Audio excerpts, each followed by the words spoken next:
حجينا شغلة ندمان عليها، شنو هي؟ والله أنه إضاعة الوقت، يعني بدون أن يستفيد الإنسان في عمل ينفع به نفسه أو الناس. نعم، إضاعة الوقت هاي أكبر شغلة ندمان عليها. أي راحت سنين وشهور وأيام، حرامات. نعم، حرامات. الله يجبر بخاطرك ويوفقك حجينا. ندمان عليها؟ ما عندي شيء بحياتي ندمان عليها، أنا عدل بحياتي عدل. ندمان عليها أنه تركت وطني في وقت مبكر، تركت العراق نظرا لظروف.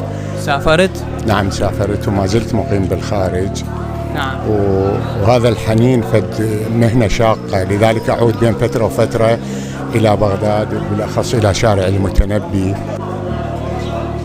وأنا أكثر شيء يعني طيبتي هي نقطة الضعف مالتي، يعني مثل ما يقولون عاطفي أكثر من اللازم.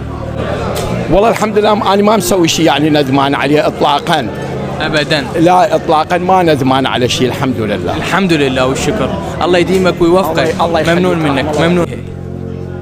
والله الشغله ندمان عليه، دخلنا في مأزق بالكتب.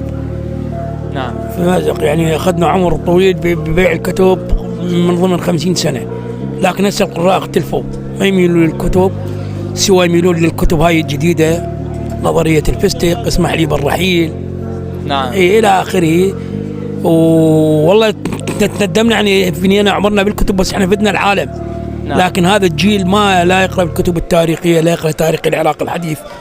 الشوف واصل ماجستير أو يدرس على الدكتوراه ما يعرف ثورة 14 تموز في أي عام، ما يعرف فترة الحكم الملكي بأي سنة، ما يعرف متى تأسست الدولة العراقية، ما يعرف متى الاحتلال، ما يعرف متى الحرب العالمية الأولى والثانية. يعني مع الأسف على هذا الجيل هسه الناشئ الشباب. نعم.